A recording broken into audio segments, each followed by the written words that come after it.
foodborne disease atau penyakit bawaan makanan. Nah, saya boleh tanya dulu nggak, menurut kalian penyakit bawaan makanan itu apa? Boleh di-searching, nanti sebutkan namanya biar saya masukkan dalam poin keaktifan. Silahkan, foodborne disease itu apa menurut kalian?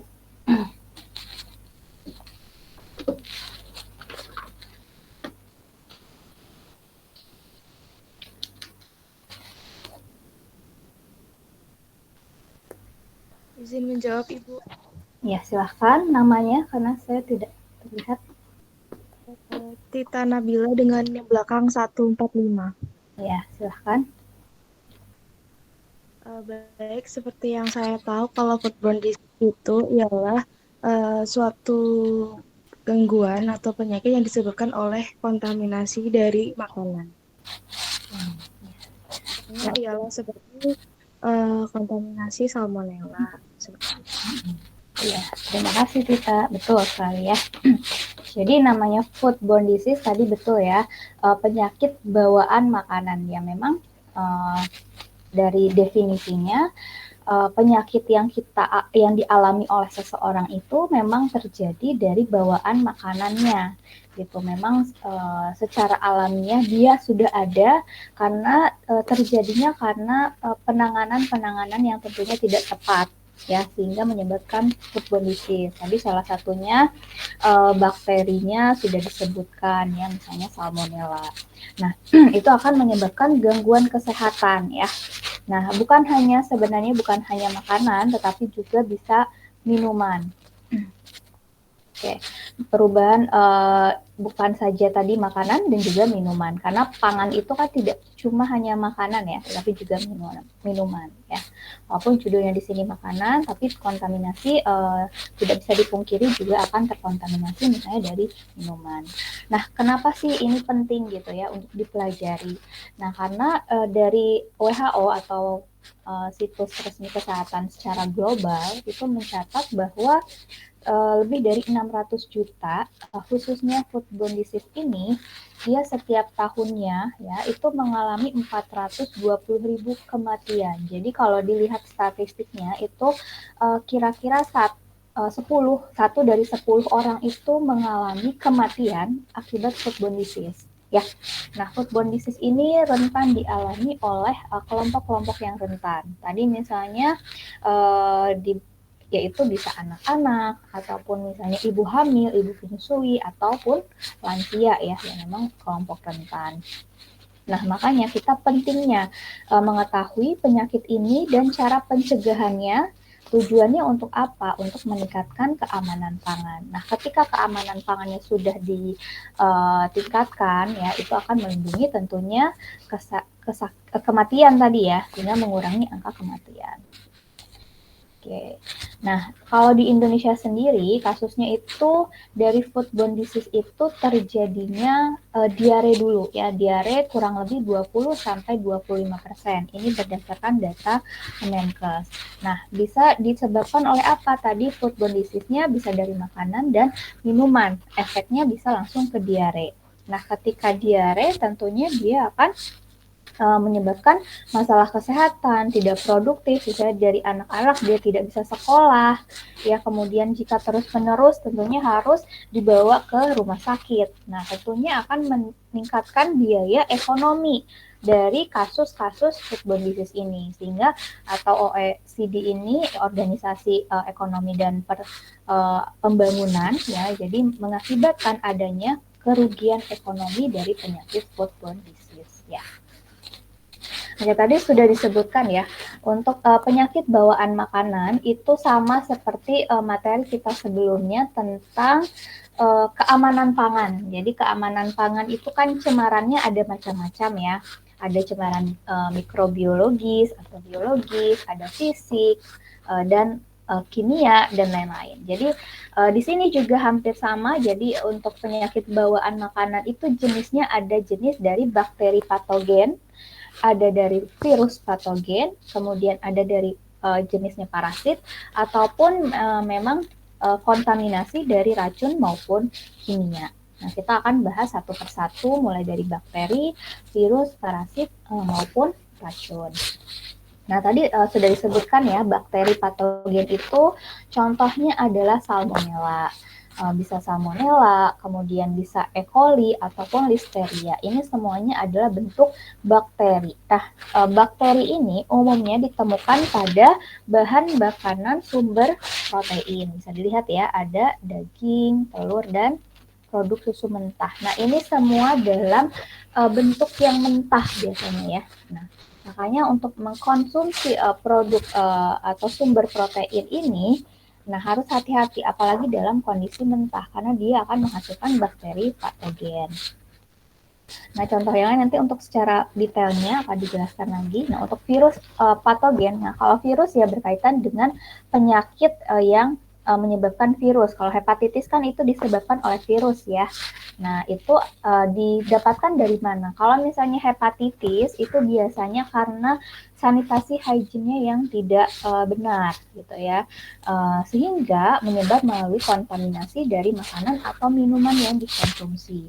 Sehingga ketika sanitasi hygiene-nya tidak baik, kemudian mengkontaminasi makanan, sehingga masuklah virus si patogen, sehingga menyebabkan seseorang itu terkena penyakit hepatitis A. Gitu ya. Kemudian kalau parasit, nah parasit contohnya adalah jenisnya Toxoplasma gondii, sebelumnya sebenarnya sudah dibahas ya, yang ada di daging mentah juga, makanya untuk penanganan daging mentah ini sangat riskan ya, mulai dari pemotongannya sampai dia dapat dikonsumsi ya, ataupun Giardia lamblia ya. Nah, itu terutama ya, semua parasit ini berada di dalam daging mentah ataupun pada air yang terkontaminasi. Nah, kemudian racun dan kimia. Jelas ya, kalau racun dan kimia berarti dia terkontaminasi oleh bahan-bahan zat kimia ya. Bisa terjadi contohnya misalnya logam berat atau residu pestisida ya. Jadi kita bahas satu persatu mulai dari salmonella. Tadi kan salmonella itu adalah bakteri patogen. Nah, bakteri patogen salmonella khususnya itu ada pada hewan atau daging ayam ataupun telur mentah ya. Jadi namanya salmonella enterica ya. Jadi dia memang ada sudah alamiah ada di saluran pencernaan unggas ya.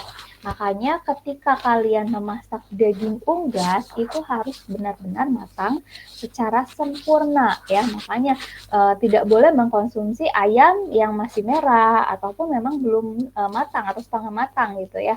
Nah, itu kalau unggas benar-benar tidak boleh dikonsumsi karena apa tadi ada salmonella entericanya. Nah, gitu. Sehingga tidak boleh dikonsumsi dalam keadaan mentah ya, dalam kondisi setengah matang saja tidak boleh ya. Jadi benar-benar harus matang sempurna. Begitu pula dengan telur mentah ya, rentan untuk memunculkan adanya bakteri salmonella tadi. Nah, ketika pada saat kondisinya unggas maupun telur mentah ada salmonellanya, kemudian dikonsumsi oleh manusia, nah tentunya akan menyebabkan tadi penyakit. Nah, gejalanya apa? Dia bisa menyebabkan pertama bisa mual dulu, kemudian muntah, demam, sampai dengan kram perut. Nah, tadi kan yang paling utama kejadiannya adalah diare. Nah, ini terjadi setelah 6-72 jam atau 3 hari ya, 3 hari kemudian setelah mengkonsumsi makanan daging ayam atau telur mentah yang tadi mengandung salmonella. Nah, bagaimana cara pencegahannya? Nah, makanya walaupun tadi memang sudah ada di saluran pencernaan ya, nah makanya tidak boleh dikonsumsi dalam pengolahan yang mentah. Nah, pencegahannya makanya harus direbus atau digoreng dengan cara sempurna matangnya. Minimal untuk ayam itu derajatnya 74 derajat Celcius ya. Nah, sehingga dia di dalamnya juga matang sempurna. Kemudian hindari kontak silang. Jadi misalnya kalian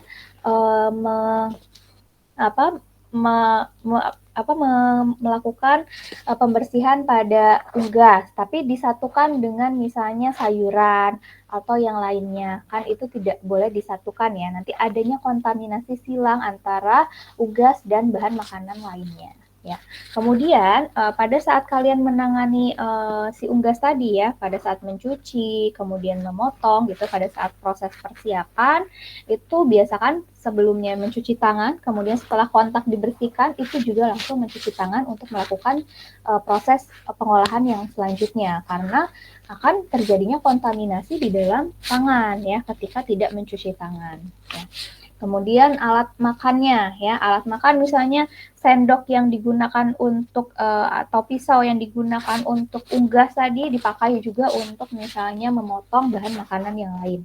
Nah, jelas itu akan mengkontaminasi salmonellanya ke bahan makanan lain misalnya buah-buahan. Nah, menggunakan pisau yang sama dengan memotong unggas. Nah, tentu saja pada saat mengkonsumsi buah-buahannya itu sudah terkontaminasi misalnya oleh salmonella ya.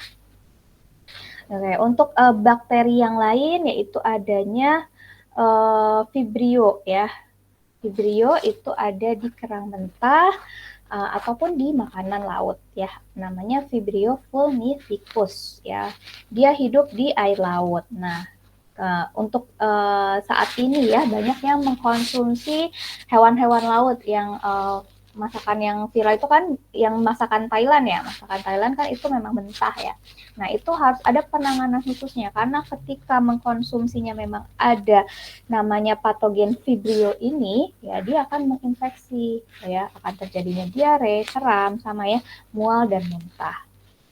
Nah, kemudian bagaimana pencegahannya? Nah, untuk sama ya dari teknik pengolahannya. Jadi mengukus atau merebus si kerang ini sampai benar-benar dia cangkangnya terbuka. Itu tandanya dia sudah matang secara sempurna.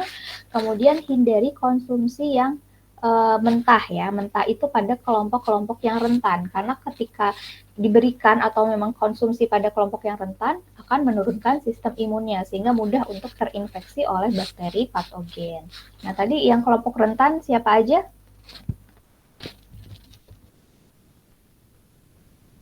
Siapa aja kelompok rentannya? Anak-anak dan lansia, Ibu. Lansia. Satu lagi? Anak-anak. Anak-anak. Satu lagi ada 3. Ibu hamil. Ya, betul. Ibu hamil. Nah, siapa namanya? Hirmalia Sofi Andayani dengan 3 NIM belakang 136.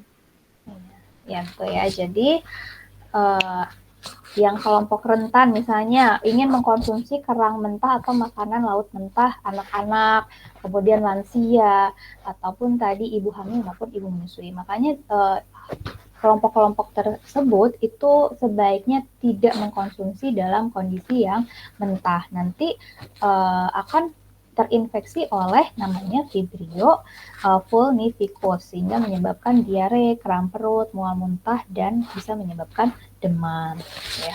Nah, makanya hindari kemudian simpan di dalam suhu kurang dari 4 derajat Celcius. Jadi suhu ini adalah suhu di dalam lemari es ya, minimal 4 derajat Celcius. Untuk selanjutnya ada namanya bakteri patogen Giardia dan Chilospora ya. Itu jenis bakterinya ada di dalam sayuran mentah. Nah, kenapa ada di sayuran mentah? Parasit ya. Kalau ini ada parasit di sayuran mentah karena dia proses sanitasi hygiene-nya itu tidak benar. Misalnya proses pencuciannya tidak benar, tidak sempurna, sehingga adanya parasit si Giardia ini ya.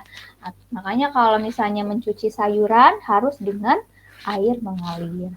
Kemudian selain air mengalir juga sebaiknya dilakukan minimal 3 kali, kemudian atau dicuci lagi dengan air garam, misalnya air pembersih memang yang alami ya, bukan yang menggunakan desinfektan yang dari zat kimia, ya misalnya air garam ataupun baking soda. Nah, itu bisa dibersihkan untuk membersihkan sayuran, misalnya untuk membersihkan pasirnya atau mengeluarkan ulat-ulatnya gitu ya. Nah, itu untuk menghindari adanya parasit Giardia. Nah, sama ya, penyebab utamanya nanti akan menyebabkan diare sampai kehilangan. Kalau misalkan diare terus-menerus, tentunya tidak ada asupan yang masuk ke dalam tubuh seseorang ya, sehingga dia akan menurunkan berat badan. Ya. Oke, kemudian hindari sebaiknya mengkonsumsi salad yang mentah ya. Pada kelompok-kelompok yang beresiko khususnya. Oke, nah selanjutnya ada susu ya. Tadi kan yang memang rawan adalah kan memang produk sumber dari protein ya. Unggas, daging, telur, susu, semua itu kan produk protein. Nah, untuk susu khususnya yang tidak dipasteurisasi. Nanti ada yang namanya patogen bakteri Listeria monocytogenes. Jadi pasteurisasi ini kan proses pemanasan suhu dengan titik tertentu ya. Misalnya kalau UHT itu kan dalam suhu yang sangat tinggi ya, bisa 140-an derajat Celcius dalam kurun waktu dalam waktu tertentu. Nah, itu dinamakan pasteurisasi. Nah, ketika susu itu setelah diperah nih dari sapi ya, tidak dilakukan pemanasan atau tidak dipasteurisasi, tentunya itu masih ada patogen di dalam susu tersebut ya. Nah, sehingga makanya dia akan untuk yang tidak dipasteurisasi ya, ketika sudah diperah nih ya, langsung dimasukkan ke dalam kulkas. Nah, itu tetap ada bakterinya. Ya, itu yang ada di dalam susu namanya bakteri Listeria. Jadi tetap ada walaupun disimpan di dalam suhu lemari es. Jadi dia ketika bakteri itu bahkan akan tidak muncul ya di dalam suhu yang rendah. Sedangkan kalau pada produk susu itu tetap ada walaupun misalnya langsung dimasukkan di lemari es ya. Jadi dia tetap ada jenis bakteri atau patogen listerianya. Ataupun produk lain misalnya keju yang lunak ya. Ada produk keju kan memang yang biasa yang biasa beredar atau kalian gunakan itu kan padat ya, ada yang bentuknya lunak. Nah, itu dia cenderung riskan untuk ada namanya patogen Listeria ini. Ataupun produk keju yang dibuat dari susu yang tidak dipasteurisasi, tentunya dia akan terinfeksi atau dari patogen. Nah, ketika mengkonsumsi susu yang tidak dipasteurisasi, khususnya bagi kelompok yang rentan tadi, bahkan akan menyebabkan bagi ibu hamil keguguran, ya, bagi lansia akan menyebabkan diare dan sebagainya. Nah, pencegahannya bagaimana? Makanya harus dipasteurisasi ya, produknya dipasteurisasi menjadi susu UHT misalnya ya, atau dipanaskan dengan suhu tertentu, atau hindari konsumsi keju yang lunak tadi ya, dari sumber yang tidak jelas ya. Tidak jelas ini misalnya tadi dari susu yang tidak dipasteurisasi. Ataupun tidak jelas bisa jadi pembuatan kejunya dari orang personal hygiene yang tidak tepat gitu ya. Oke. Nah, kemudian E. coli. Kalau sebelumnya ada salmonella ya, kalau ini E. coli. Nah, E. coli ada juga di daging sapi ya. Semua bakteri sepertinya ada di daging sapi ya. Daging sapi khususnya yang setengah matang dan sayuran mentah. Tadi sayuran mentah juga ada Listeria, ada E. coli. Nah, kalau E. coli dia menyerang di hewan ternak ya, terutama pada daging sapi ya. Oke, kemudian langkahnya bagaimana? Nah, jelas ya, harus memasak suhu daging itu sampai dengan matang sempurna, minimal itu lebih dari 71 derajat Celcius. Kemudian tadi sayurannya dicuci dengan air mengalir, kemudian dengan desinfektan alami ya, dan hindari kontak silang. Ya, jelas ya, daging sapi dan sayuran mentah itu hindari kontak silangnya. Jadi untuk penanganan pemotongannya, talenannya itu daging sapi dan sayuran mentah jelas dipisahkan. Makanya talenan yang baik itu harus berdasarkan warna. Jadi kan biasanya yang baik itu ada warna-warnanya ya, itu bukan semata-mata biar estetik ya, tapi ya memang digunakan yang satu buat sumber protein, misalnya satu buat sayuran, yang satu buat buah-buahan, agar tidak terjadi kontaminasi silang. Begitu juga dalam tadi penggunaan pisaunya ya. Oke, untuk yang untuk yang makanan laut ya, kalau makanan laut itu kan harus dalam suhu yang dingin ya, kurang dari 4 derajat Celcius. Beda dari daging sapi harus dimatangkan dengan sempurna dengan suhu tertentu ya, yaitu minimal 71 derajat Celcius. Nah, selanjutnya ada bakteri yang ada di dalam makanan kaleng. Nah, jenis bakterinya adalah Clostridium botulinum. Ya, Clostridium botulinum ini munculnya pada makanan kaleng. Dia bersifat patogen ya. Nah, ini terjadi karena makanan kalengnya tidak steril atau tidak hygiene ya. Makanya dalam memilih makanan kaleng itu sebaiknya harus juga ketika kalian membelinya ya, walaupun misalnya bentuknya saja misalnya cembung, bocor, itu sudah jelas ya akan terinfeksi oleh Clostridium botulinum. Nah, akan lebih baik lagi ketika membeli makanan kaleng itu dilakukan sterilisasi lagi, ya misalnya dikukus atau direbus kembali gitu ya, melakukan perebusan ulang sebelum dikonsumsi atau disterilisasi itu ya namanya. Sehingga untuk mencegah tadi bakteri atau patogen dari Clostridium botulinum yang memang fokusnya ke makanan kaleng. Nah, ketika terinfeksi oleh botulinum ini, sorry nanti saya revisi, botulinum Clostridium itu akan menyebabkan kelumpuhan otot. Jadi dia langsung ke saraf, jadi penglihatannya menjadi kabur, kesulitan menelan. Ini lebih parah ya ketika terinfeksi oleh Clostridium botulinum. Kemudian daging atau sayuran yang tidak matang ya. Daging tadi banyak ya, ada E. coli, ada yang lain-lain, dan juga ada Toxoplasma gondii ya.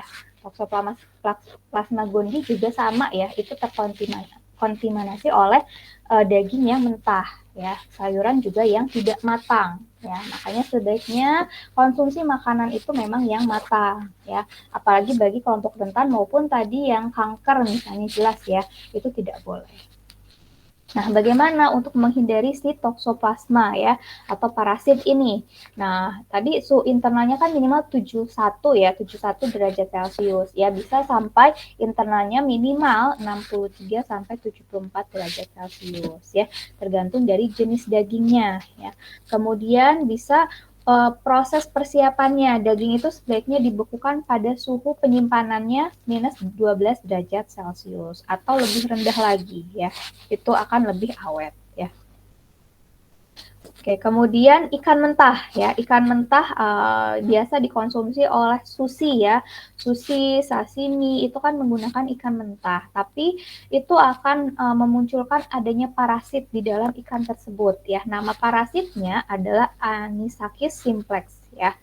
Itu sumbernya dari makanan-makanan laut ya, contohnya salmon, cumi-cumi dan lain-lain. Nah, itu ketika dia proses ikannya tidak bersih, penanganan suhunya tidak optimal, itu tentunya akan memunculkan si parasit Anisakis simplex ini ya. Makanya pencegahannya ikannya ini harus benar-benar dibekukan pada suhu kurang minus dari 20 derajat Celcius selama 7 hari ya. Kemudian lebih rendah lagi ya, minus 35 derajat Celcius lebih dari 15 jam ya sebelum dikonsumsi. Jadi benar-benar suhunya harus sangat diatur dalam suhu yang dingin sebelum benar-benar dikonsumsi. Begitu juga dengan yang tadi ya, kerang dan lain-lainnya. Nah, itu agak ribet ya ketika tadi misalnya pembersihannya tidak bersih, kemudian penanganan hygiene-nya tidak bersih dalam melakukan proses pembersihan ikan, nah itu juga akan berpengaruh. Ya, kemudian tadi jenis bakteri atau penyakit bawaan makanan yang sumbernya dari mikrobiologis ya, dari bakteri, dari patogen gitu ya, atau parasit ya, bakteri ataupun parasit. Nah, kemudian yang lain ada merkuri. Merkuri kan berarti masuk ke kelompok zat kimia ya. Zat kimia ini biasanya terkontaminasi pada ikan-ikan laut. Kenapa sih pada ikan? Kan dia hidupnya di lautan ya, di lautan. Sedangkan ketika lingkungan lautannya itu tidak baik, misalnya dekat dengan industri pabrik misalnya, kemudian pabrik tersebut membuang limbah industrinya ke dalam laut, tentunya akan mengkontaminasi si ikan yang ada di dalam laut tersebut. Nah, tentunya bisa jadi ikan tersebut mengandung merkuri atau zat kimia lain yang berbahaya ya. Nah, ketika mengkonsumsi ikan yang mengandung merkuri atau zat kimia lainnya, tentunya tadi sama ya, efeknya akan menyebabkan langsung ke sistem syaraf ya. Nah, ketika ibu hamil yang mengkonsumsinya, kalau ada mengandung merkuri, dia akan mengganggu resiko janin ataupun anaknya ya.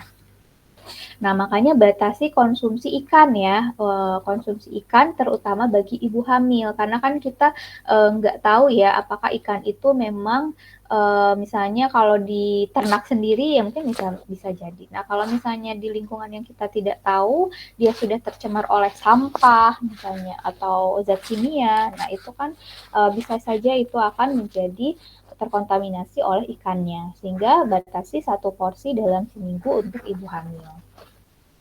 Oke, untuk pestisida sama ya, itu masuk ke zat kimia. Nah, biasanya itu kan digunakan oleh sayur-sayuran dan buah-buahan ya. Sudah jelas ya, pestisida ini jika terpapar oleh tubuh dalam jangka waktu yang lama akan menyebabkan kanker atau gangguan perkembangan. Nah, langkahnya bagaimana? Nah, makanya setiap mendapatkan sayur atau buah-buahan itu harus dicuci dulu dengan air mengalir, ataupun misalnya buah-buahan sebaiknya kulitnya dikupas, gitu ya. Ataupun bisa memilih produk-produk yang buah organik ataupun sayuran yang organik, walaupun memang harganya tentunya pasti lebih mahal ya. Makanya dia mahal ya, karena dia tidak menggunakan pestisida. Oke, kemudian biologis tadi kan ya, selain dari sifat alamiah bawaan dari makanan itu sendiri, ada dari bawaan orang lain atau personal hygiene seseorang ya. Salah satunya misalnya tadi tangan yang kotor, peralatan yang tidak steril ya, tadi menggunakan talenan yang berbarengan atau pisau yang berbarengan, lingkungan dapur yang tidak bersih. Nah, itu kan juga akan menyebabkan bakteri-bakteri mikrobiologis.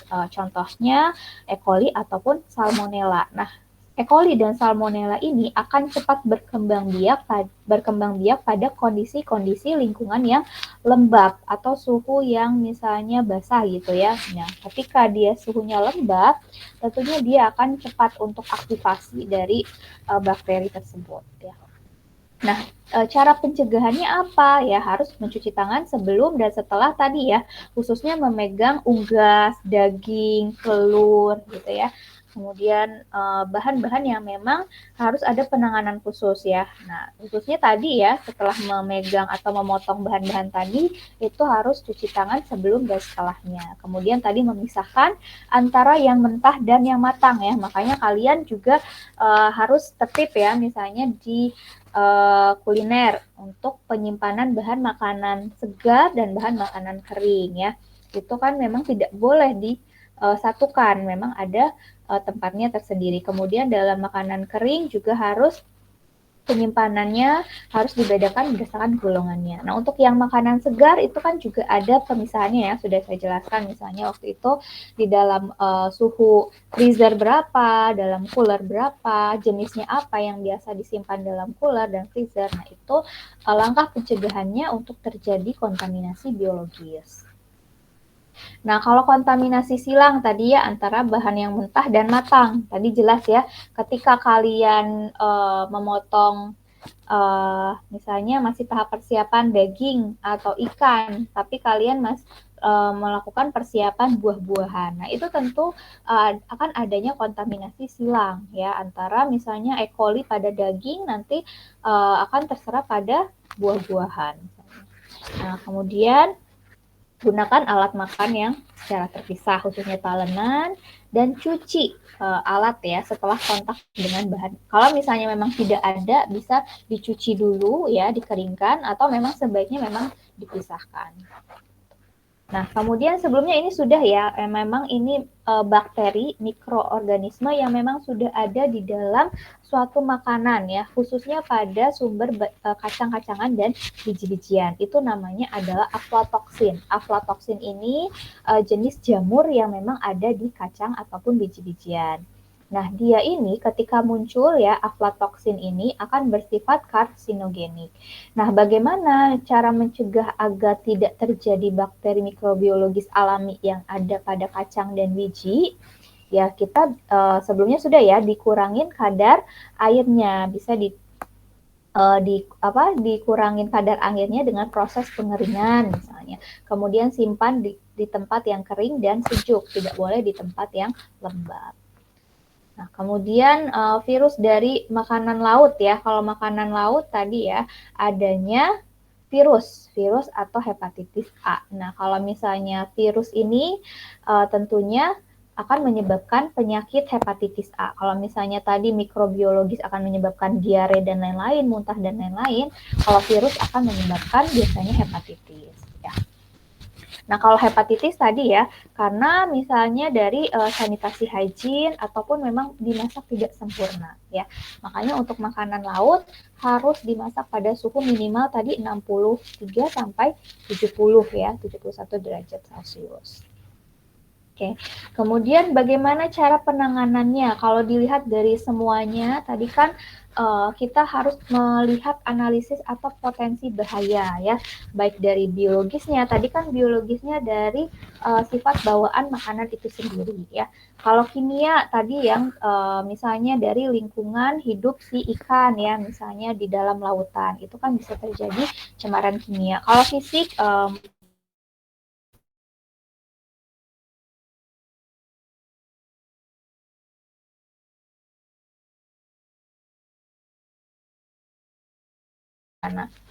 dari suhu ya, ketika makanan laut itu kan suhunya harus di bawah 4 derajat Celcius.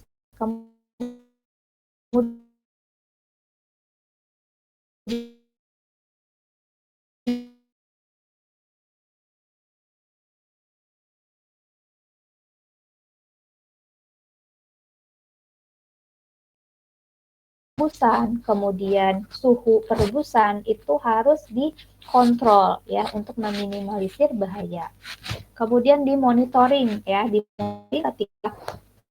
ketika kurang pengetahuan titik kontrol ya ternyata misalnya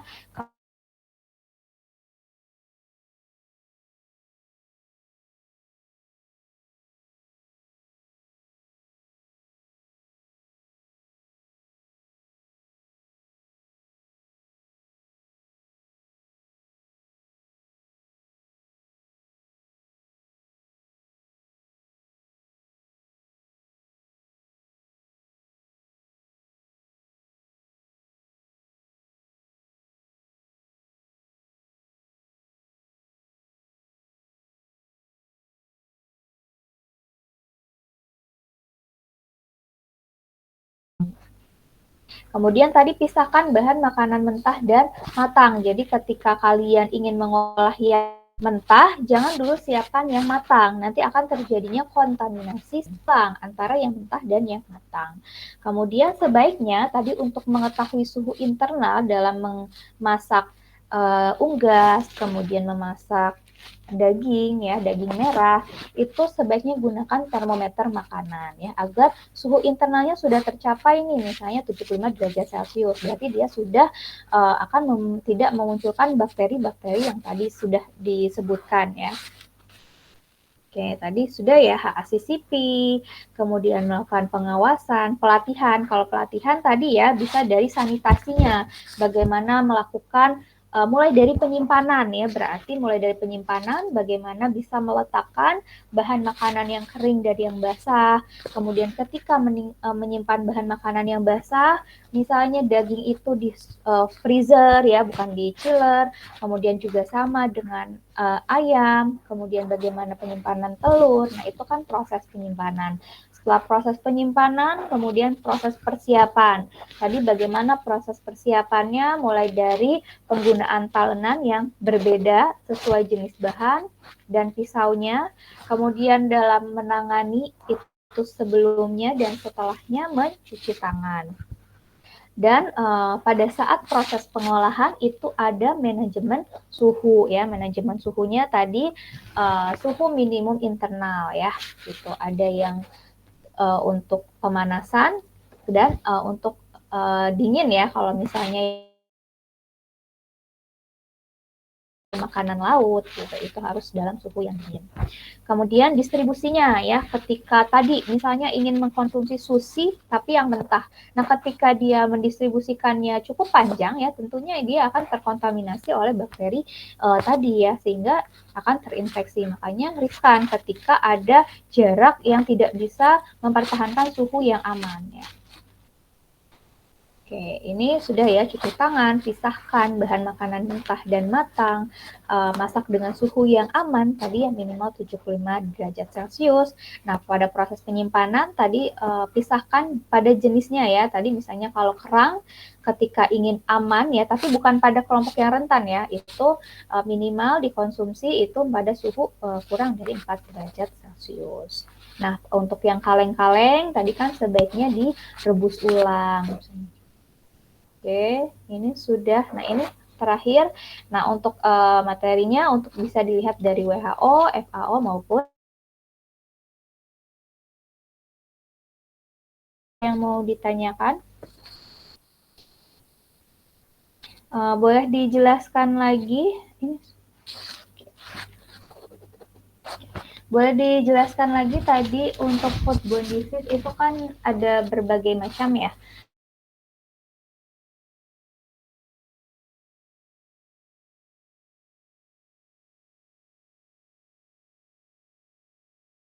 Soalnya bakteri apa, pada produk apa, dan cara penanganannya. Boleh disebutkan salah satu?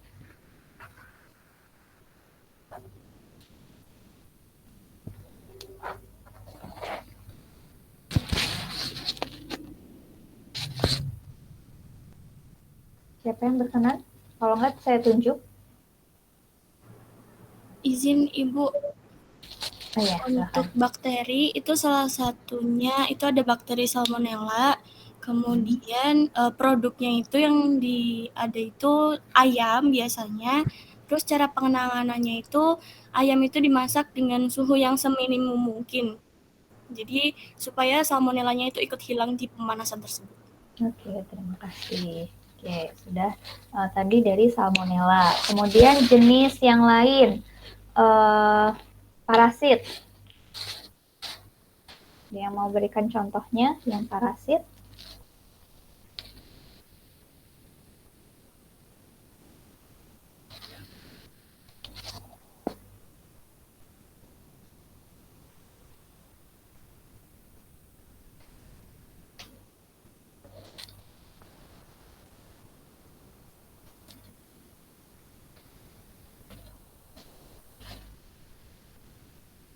Yang parasit